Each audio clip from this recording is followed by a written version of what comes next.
Saviez-vous qu'un ordinateur a une empreinte écologique très élevée? Beaucoup de ressources telles que l'eau, les métaux et les combustibles sont utilisés. Jeter un ordinateur dans la nature pose de graves problèmes de contamination environnementale causés par les matériaux toxiques qu'il contient. Malheureusement, de nombreux pays du Nord se débarrassent de leurs déchets informatiques pour le démantèlement dans les pays du Sud, sans se préoccuper des graves conséquences environnementales et humaines. C'est dans ces mêmes pays du Sud où il existe de grandes disparités d'accès aux technologies informatiques incluant l'Internet. En fait, seulement 10 personnes sur 1000 ont accès à Internet en Afrique, et cela est dû au manque des moyens pour acheter de l'équipement informatique. Ce qui les empêche de partager l'information et d'éveiller les consciences afin de mieux combattre la pauvreté et l'injustice.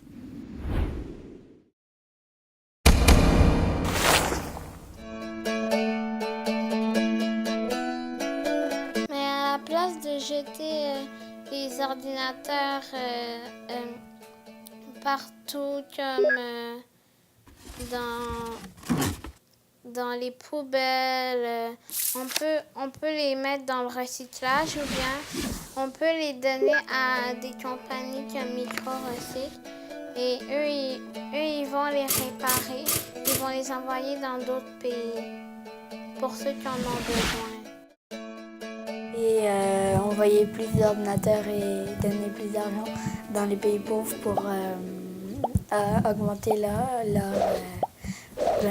pour qu'ils aient plus d'ordinateurs, pour faire plus de connexions. Plus de connexions.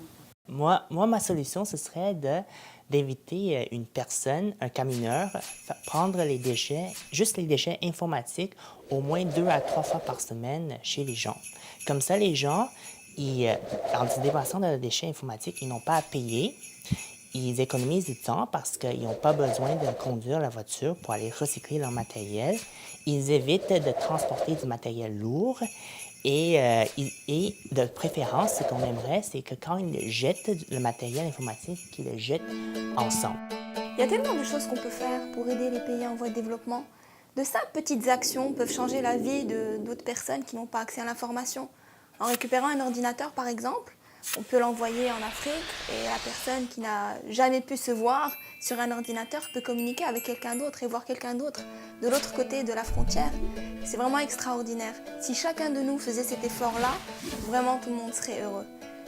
Par exemple, moi je porte des bijoux là qui sont faits à partir de récupération et je suis très heureuse, je me regarde, je me trouve toute belle avec des choses très simples et qui éliminent carrément la contamination. Je pense que chacun de nous, comme gestes responsables, on devrait partager nos ordinateurs, soit les offrir à des organismes afin de les distribuer dans des pays qui en ont besoin, ou les partager autour de nous aussi, dans nos connaissances. Bon, mais moi, j'aime beaucoup le nouveau iPhone, j'aime beaucoup toutes les nouvelles technologies. Donc, quand je finis avec mon autre, qu'est-ce que je fais avec? Est-ce que je la jette? Est-ce que je la donne à un ami à côté de moi qui a déjà son BlackBerry ou son ordinateur du Mac ou de quoi? Ou est-ce que je l'envoie? Est-ce que je la donne à un organisme qui peut l'envoyer à quelque part où les gens n'ont pas cet accès à des technologies de communication qui nous donnent accès à la fleuve, cette richesse de communication, d'information le plus riche de l'histoire de l'humanité? Est-ce que c'est ça que je peux faire? Je voulais faire ça.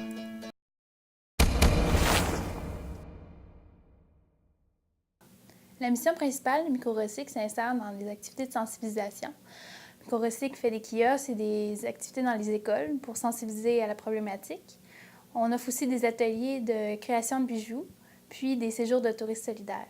Les ateliers de création de bijoux, c'est Écotique Chic. On offre l'opportunité aux gens de venir créer des œuvres d'art ou des bijoux avec des pièces informatiques. Puis les séjours solidaires, c'est une façon pour les gens de voyager autrement puis de s'impliquer directement sur le terrain, soit au Costa Rica ou au Cameroun. Toutes ces actions permettent aux gens de pouvoir s'impliquer ici, au Québec, tant à l'international que localement.